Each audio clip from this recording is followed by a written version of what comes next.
Bonjour, je voudrais aujourd'hui faire une vidéo qui est intitulée donc de la guerre à la paix. Alors c'est une vidéo qui est en lien avec l'actualité puisqu'il y a cette guerre entre la Russie et l'Ukraine. Je n'ai pas l'habitude de commenter l'actualité dans mes vidéos parce que ce dont il est question quand on parle de l'éveil, c'est d'une réalité qui n'est pas liée au temps, en fait, qui n'est pas liée à l'actualité, aux événements historiques, hein, puisque ce dont nous parlons, c'est notre vraie nature, est intemporelle. Elle était là déjà à l'époque des Grecs, elle était là à l'époque des hommes de Lascaux, elle était là bien avant, et elle sera là encore toujours, puisque c'est une présence qui ne dépend pas du temps. Mais quand même, euh, l'actualité m'a donné le désir de faire cette vidéo. Et même si vous regardez cette vidéo alors que la guerre est terminée, il y a sûrement des guerres quelque part dans le monde et il y en aura. Mais il y en a toujours eu, on pourrait dire, hein. C'est ce que faisait remarquer le philosophe allemand Kant. Et Kant faisait remarquer, c'est un philosophe du 18e, faisait remarquer que quand on regardait des livres d'histoire, on était frappé par toute cette violence, toutes ces injustices, ces massacres d'innocents. Et il faisait remarquer qu'on ressent de la colère et de l'incompréhension devant tant de méchanceté, de puérilité infantile. Voilà, l'histoire est l'histoire des guerres, c'est l'histoire des invasions, c'est l'histoire des conquêtes, c'est l'histoire des massacres. Et c'est vrai qu'on se demande pourquoi tant de violence, pourquoi tant de haine et de recours aux armes. Mais, donc il y a toujours eu des guerres en fait. Mais ce qui a changé aujourd'hui, c'est que nous avons la possibilité, avec les armes que les États disposent, en tout cas dont certains États disposent, nous avons la possibilité d'éradiquer l'humanité, ou en tout cas de produire un enfer nucléaire. Donc ce qui change la donne, parce qu'aujourd'hui, évidemment, on n'est plus à l'arc, à la flèche, comme avant, comme il y a quelques centaines d'années. Les armes qui sont utilisées peuvent être des armes de destruction massive. Et donc face à ce péril nouveau, quand même, enfin nouveau, ça fait quelques dizaines d'années que c'est possible, mais face à ce péril nouveau, il faut, je crois, une solution radicale. Il faut vraiment que l'humanité entre dans un autre niveau de conscience. Pour qu'on se sauve de ce péril, il faut une solution plus radicale. Et je pense vraiment que la solution qui, qui est possible, la solution qui peut nous aider, c'est une solution spirituelle. Vraiment. Bien sûr, il peut y avoir comme ça des solutions politiques, mais on voit bien qu'elles ne fonctionnent pas à long terme, pas complètement. Donc je crois vraiment à une solution radicale spirituelle. Je veux dire par là que face au péril majeur qui nous menace, il faut une solution majeure, une solution radicale. Et la solution radicale pour moi, c'est de s'éveiller à sa vraie nature. Je crois vraiment que peut-être de ces perspectives du conflit, eh bien, peut-être quelque chose de nouveau et d'important peut apparaître, que voilà, l'humanité doit franchir un saut de la conscience, elle doit chercher à s'éveiller. Alors en particulier, je voudrais vous donner j'ai oublié de mettre le micro. J'aimerais vous donner la solution qu'a proposé Douglas Harding, le philosophe et ami que j'ai connu pendant de nombreuses années. Parce que Douglas, je crois, vraiment voilà, met à notre disposition un outil pour sortir de la confrontation, pour sortir du front à front. Hein, en termes de guerre, on parle du front des opérations, on parle du front de guerre. Et effectivement, les armées sont front à front, face à face. Et ce face à face, ce front à front, est sans doute la source des conflits, de tous les conflits. En fait, à la base, il y a cette confrontation qui peut. Alors, cette confrontation, elle peut être simplement une querelle qui n'est pas dramatique, voilà, mais ça peut dériver en un conflit armé. Et donc à la base finalement à la base de tous nos conflits, il y a, je crois, en effet, ce face-à-face, ce front à front. Conflit, ça vient d'un mot latin, conflictus, qui veut dire choc. Voilà. Donc à la base de nos conflits, donc, il y a un choc, et c'est le choc du front à front, le choc du face-à-face. Et ce face-à-face, ça peut être le face-à-face entre deux individus, mais ça peut être un face-à-face entre deux États, entre deux armées. Et si les armées sont dotées de la puissance nucléaire, évidemment, nul ne sait ce que ça peut produire. ou plutôt si, on le sait trop bien. Donc, je vais vous proposer ici une solution radicale à ce front à front, à ce face à face.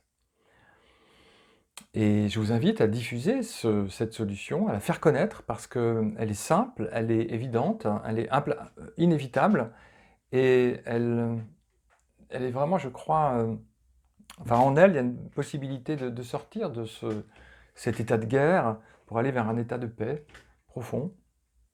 Alors, quelle est cette solution? Donc elle vient de l'enseignement de ce philosophe extraordinaire, de ce mystique de génie qui s'appelle Douglas Harding. Alors vous avez, par exemple, dans ce livre Vivre sans stress, vous avez, page 78-79, vous avez cette solution qui est décrite, et je vais vous la présenter. Et donc, je pense vraiment que la source des conflits, la source de la violence, vient de l'oubli de notre vraie nature.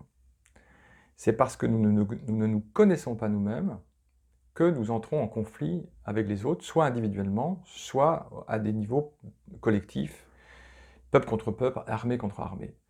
Et donc la solution, je crois vraiment, pour sortir des conflits, c'est de reprendre conscience de notre vraie nature. Parce que notre vraie nature n'est pas une nature guerrière. Notre vraie nature est en paix. Nous sommes construits pour la paix. Je voudrais vous lire un extrait du livre de Douglas, dont je viens de parler, Vivre sans stress. Il dit ceci: « Si le mot front se rapporte au visage, confrontation signifie front contre front. Là où mais front signifie aussi le théâtre des hostilités, là où les ennemis se heurtent. Pour être en paix, il vous suffit de voir que vous n'êtes pas construit pour la guerre. » Donc nous ne sommes pas construits pour la guerre, nous sommes construits pour la paix, nous sommes construits grand ouverts. Alors, comment s'en rendre compte? Alors, je vais vous proposer un petit enseignement très simple, une petite expérience très concrète que vous pourrez vous-même vérifier dans votre quotidien dès aujourd'hui, puisque c'est une expérience basée sur la relation. La relation, nous dit-on, est une relation de face à face, de front à front. Et si c'est le cas, c'est une relation qui peut vite, en effet, tomber dans la confrontation. C'est ce que disait Douglas, dans le front des hostilités, le front du conflit. On nous dit qu'on est face à face. Et non, si on est face à face avec autrui, on est dans une relation de dualité. Il y a moi, il y a l'autre, enfin moi et l'autre, et donc ça fait 1 plus 1, ça fait 2. Et donc de ce 2, de cette dualité, peut naître très facilement eh bien, le conflit, la guerre, l'hostilité, puisque dans cette dualité, eh bien, on peut noter la séparation, on peut noter donc la méfiance, la peur, la distance, la mise à distance. Donc, le face-à-face, vous voyez, le fait qu'on pense être face-à-face avec autrui, ce face-à-face est générateur de stress et générateur de conflit.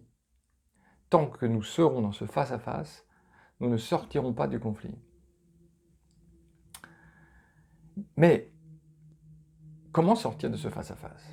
En fait, je dirais qu'il n'y a même pas à en sortir parce qu'on n'y a jamais été. On est dans le face-à-face qu'en imagination, en fait. Alors, pour vous en rendre compte, on va faire une expérience avec le visage que vous voyez à l'écran, le visage de... Bon là, il se trouve que c'est José, c'est le visage de José, mais tout à l'heure, vous ferez l'expérience avec les gens que vous rencontrerez, ou bien dans votre famille, avec ceux qui sont autour de vous, et vous vérifierez, est-ce que c'est vrai ou pas? Alors, regardez le visage de José, maintenant. Faisons une expérience. Faites-le apparaître en grand si vous avez un écran d'ordinateur. Donc là, vous voyez le visage de José, n'est-ce pas? Bon. Et peut-être que vous pensez que vous êtes face à face avec le visage de José. Combien de visages voyez-vous réellement dans la relation avec José maintenant? Combien vous en voyez? Combien vous en comptez? Alors là, actuellement, vous voyez le visage de José sur l'écran, ça vous fait 1. Mais de votre côté, c'est-à-dire vers là, de votre côté, ce à partir de quoi vous regardez, est-ce que vous voyez vraiment un deuxième visage? Êtes-vous dans une relation de face à face, vraiment, ou dans une relation de face, là-bas, le visage de José, pour vous, face le visage de José, et de votre côté, espace? Est-ce que c'est pas plutôt comme ça, non pas une relation de face à face, mais une relation de face, le visage de José, à espace de votre côté. Espace de votre côté, c'est-à-dire ce à partir de quoi vous regardez, est-ce que ça n'est pas ouvert? Si on est très attentif, si on, voilà, on prête attention à la relation, est-ce que c'est pas une fiction que de penser qu'on est face à face? Je répète ma question, combien de visages comptez-vous dans la relation? Un ou deux? Vous pouvez peut-être en imaginer un deuxième, mais combien vous en voyez? Vous voyez certainement le visage de José, mais de votre côté, au-dessus de vos épaules, est-ce que vous en voyez vraiment un deuxième? Je crois pas, hein? Il me semble, voilà, enfin, je fais l'expérience pour moi et je vous invite à la faire pour vous. Il me semble qu'au-dessus de vos épaules, en fait, ben, il y a un grand espace que je désigne ainsi, un grand espace ouvert. Et par conséquent, vous n'êtes pas face à face. Vous êtes face à espace. Vous êtes grand ouvert, en fait. C'est-à-dire que la relation avec autrui, c'est jamais une relation de symétrie. Tête à tête, face à face, visage à visage. Moi à autrui. C'est toujours une relation d'asymétrie, de dissymétrie. Regardez le visage de José Lama. Donc, vous voyez que le visage de José, il présente plein d'apparences, c'est un objet. Donc, en particulier, le visage de José, il a des couleurs. Vous voyez la couleur des cheveux, blanche, la couleur du front, la couleur des yeux, couleur blanche des yeux, la couleur bleue de l'iris, la couleur noire de la pupille, la couleur des joues, la couleur des lèvres. Donc le visage de José est très coloré, c'est sûr. Mais de votre côté de la relation, vers là-bas pour vous, est-ce que vous voyez la moindre couleur? Est-ce que vous n'êtes pas sans couleur, transparent, de votre côté? Est-ce que c'est rouge, rose, blanc de votre côté, là-bas? Est-ce que ce n'est pas au contraire complètement transparent, sans couleur? Et donc c'est une relation, oui, dissymétrique. Couleur là-bas, couleur sur le visage de José, et absence de couleur de votre côté, du côté de l'espace que vous êtes. Vous voyez aussi que le visage de José, il présente une forme, plein de formes même, c'est un objet, donc il a des formes. La forme ovale du visage, la forme en amande des yeux, la forme ronde de l'iris, la forme du nez, la forme des lèvres, la forme du menton. Vous voyez? Il a des formes.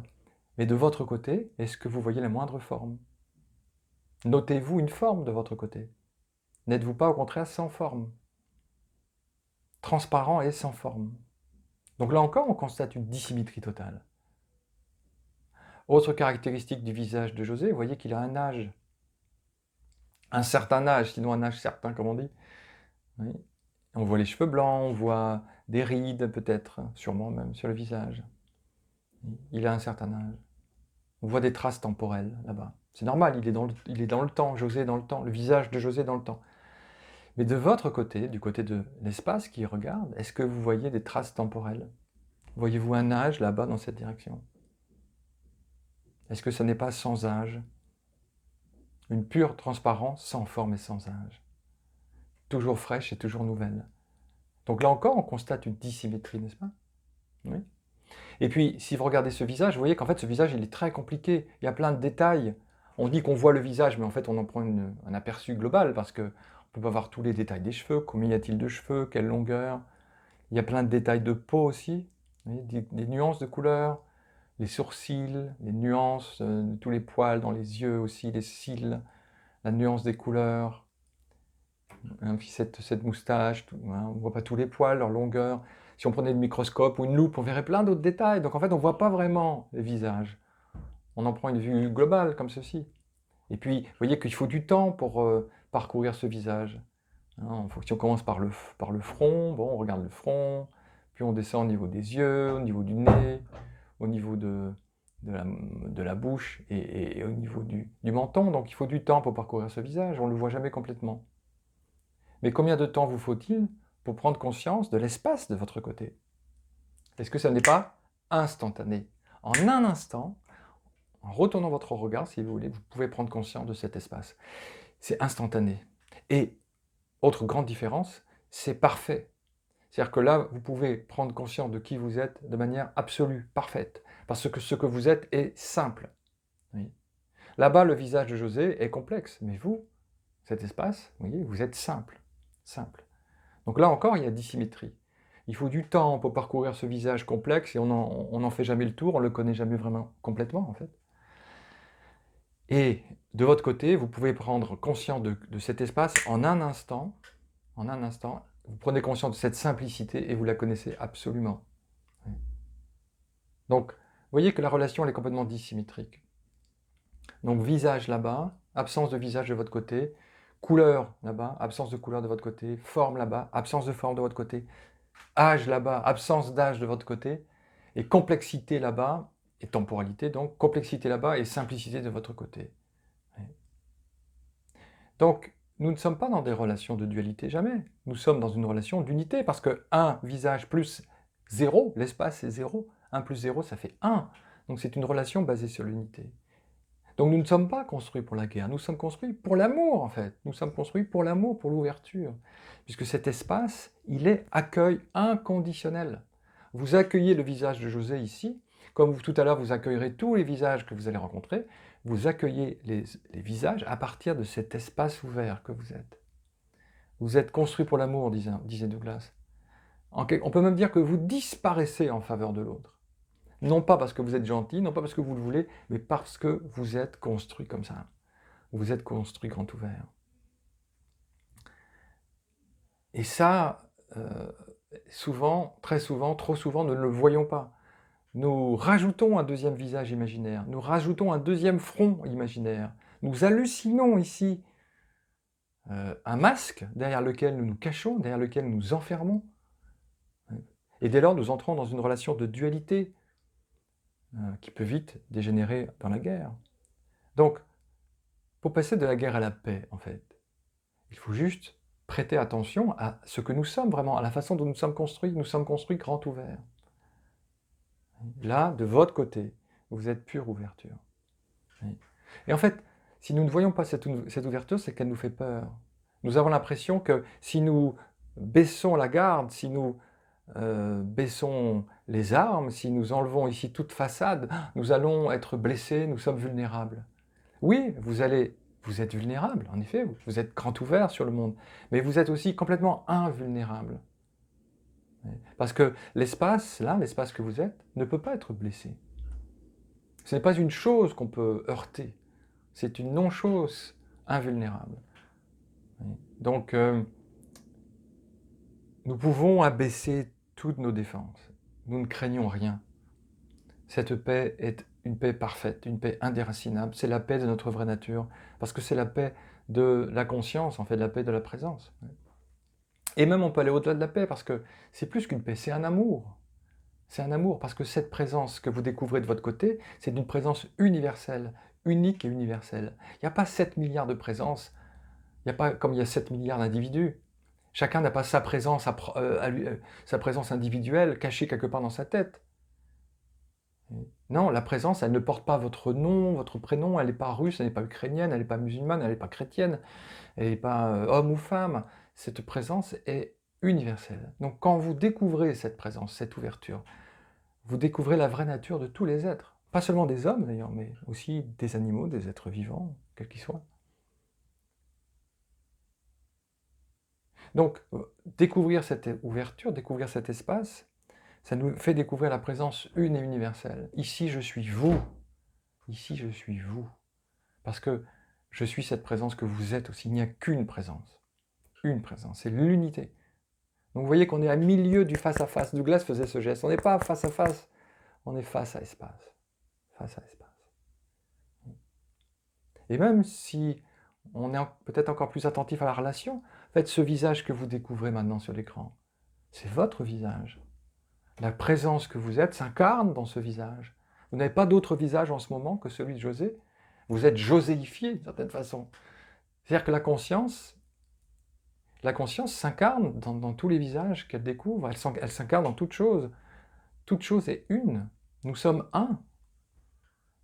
Ce visage que vous voyez, c'est le visage que prend la présence en ce moment. Comme tout à l'heure, vous allez rencontrer ces différentes personnes qui sont véritablement vous, en fait. C'est la présence qui se manifeste sous tel ou tel visage.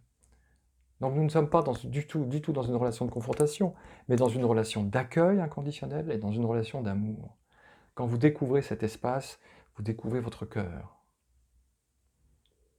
Car l'amour, c'est le cœur. Et